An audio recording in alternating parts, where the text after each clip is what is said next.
Assalamualaikum warahmatullahi wabarakatuh. Hari ini kelompok A1 akan membahas mengenai pemeriksaan kandungan lumpur dalam pasir. Berikut ini merupakan anggota kelompok dari A1. Yang pertama ada Aulia Ramawati, yang kedua ada Lutfia Zulwani, yang ketiga ada Bima Akbar Arya Pratama.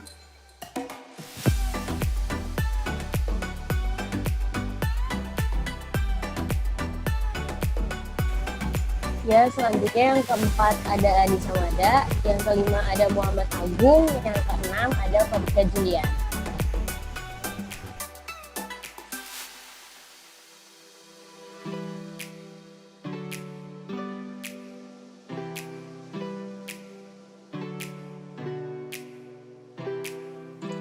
Ya, untuk yang akan kita bahas yaitu pertama mengenai landasan teorinya, kemudian latar belakang, maksud dan tujuan, alat dan bahan, langkah pengerjaan, perhitungan, pelaporan, dan yang terakhir yaitu kesimpulan atau implikasi.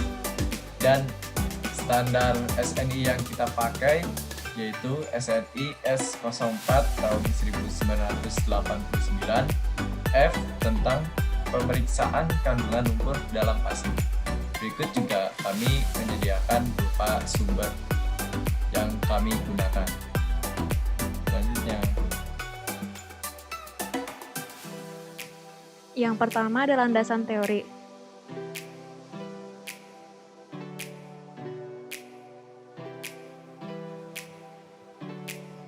Kandungan berarti barang atau sesuatu yang terkandung. Lumpur adalah campuran cair atau semi cair antara air dan tanah. Jadi, kandungan lumpur adalah barang atau sesuatu yang terkandung di dalam campuran cair antara air dan tanah. Pasir adalah contoh bahan material yang berbentuk buntiran. Butiran pada pasir umumnya berukuran antara 0,0625 sampai 2 mm. Materi pembentuk pasir adalah silikon dioksida, tetapi di beberapa pantai tropis dan subtropis umumnya dibentuk dari batu kapur. Hanya beberapa tanaman yang dapat tumbuh di atas pasir, karena pasir memiliki rongga-rongga yang cukup besar. Pasir memiliki warna sesuai dengan asal pembentukannya. Dan seperti yang kita ketahui, pasir juga sangat penting untuk bahan material bangunan bila dicampurkan dengan pekat semen. Pasir merupakan bahan pokok dalam proses pembangunan. Selain itu, material pasir juga tidak dapat dipisahkan penggunaannya dalam dunia industri. Seringkali dalam dunia industri dibutuhkan material pasir yang telah diproses. Selanjutnya latar belakang.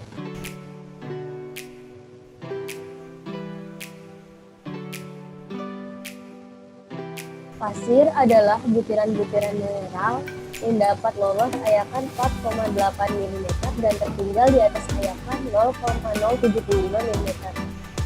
Di dalam pasir juga masih terdapat kandungan-kandungan mineral yang lain seperti tanah dan silt. Pasir yang digunakan untuk bahan bangunan harus memenuhi syarat yang telah ditentukan di dalam PUBI. Pasir yang dapat digunakan sebagai bahan bangunan jika kandungan lumpur tidak lebih dari 5%. Dengan cara endapan ekivalen kadar lumpur dalam pasir yang dinyatakan dalam persen dapat diketahui secara cepat.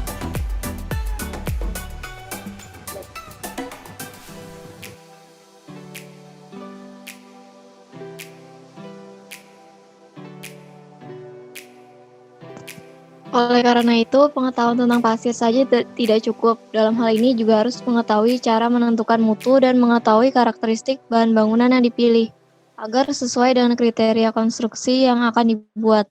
Untuk mengetahui hal tersebut, kita harus melakukan beberapa pengujian. Salah satunya seperti pemeriksaan kandungan lumpur dalam pasir. Dengan melakukan praktik pemeriksaan kandungan lumpur dalam pasir tersebutlah kita dapat mengetahui berapa kandungan lumpur dalam pasir dan apakah pasir memenuhi PUBI atau tidak.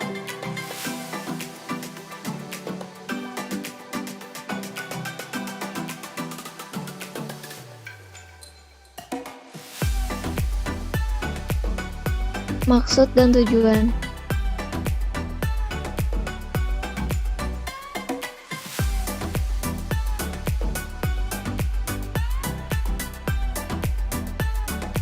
Maksud dari pengujian ini adalah dimaksudkan sebagai pegangan dalam pengujian pemeriksaan kandungan lumpur dalam pasir.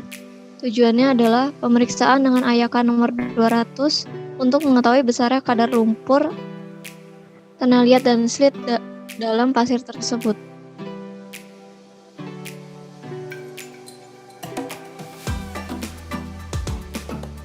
Selanjutnya adalah alat dan bahan yang dibutuhkan.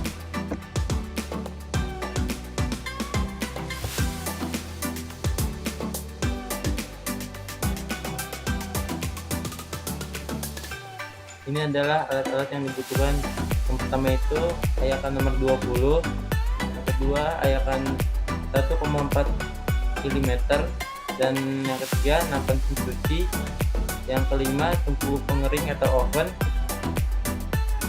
yang kelima adalah timbangan dengan ketelitian 0,1%.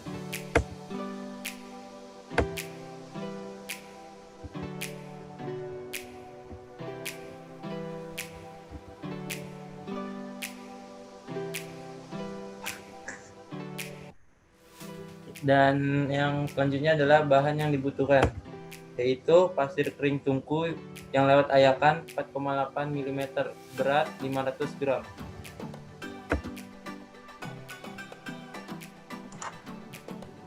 Maka pengerjaan.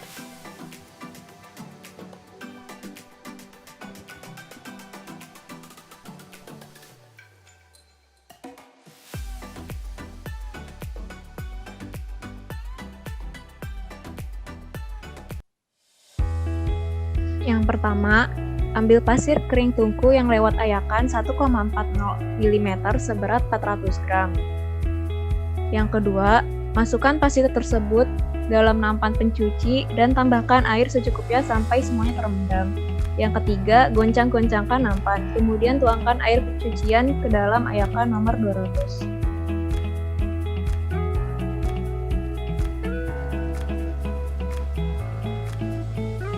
Yang keempat, ulangi langkah 3 sampai cucian tampak bersih. Yang kelima, masukkan kembali butir-butir pasir yang tersisa di ayakan nomor 200 ke dalam nampan, kemudian masukkan ke dalam tungku untuk dikeringkan kembali. Yang keenam, timbang kembali pasir setelah kering tungku.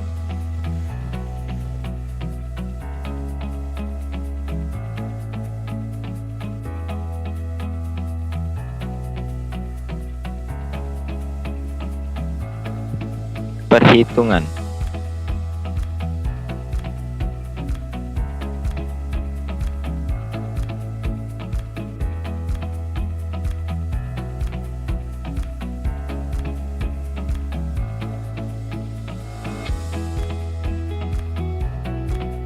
Kandungan lumpur memiliki rumus B1 dikurang B2 dibagi B1 dikali 100%. B1 yaitu berat pasir kering tungku semula dalam satuan gram, B2 berat pasir kering tungku setelah dicuci dalam satuan gram.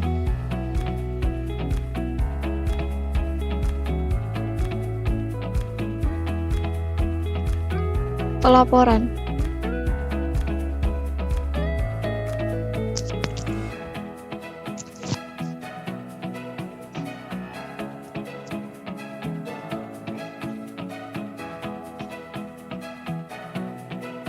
Benda uji. 1. Pasir asal didapat dari lapangan. Yang kedua, berat pasir semula atau kering tungku yaitu 500 gram. Hasil pengayakan dapat dilihat pada tabel berikut.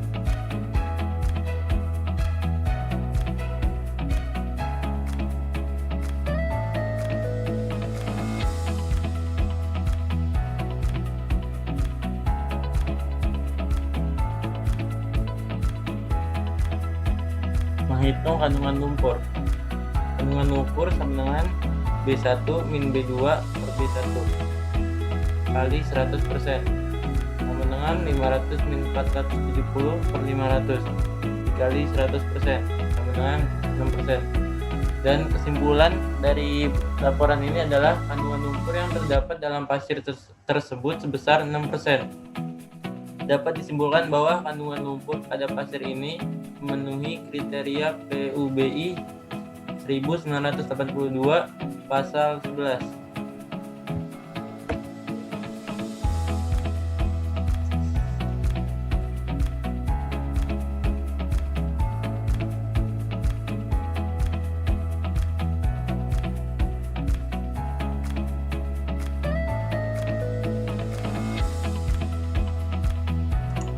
Ya, jadi berikut presentasi kami dari kelompok 1 mengenai pemeriksaan kandungan lumpur dalam pasir.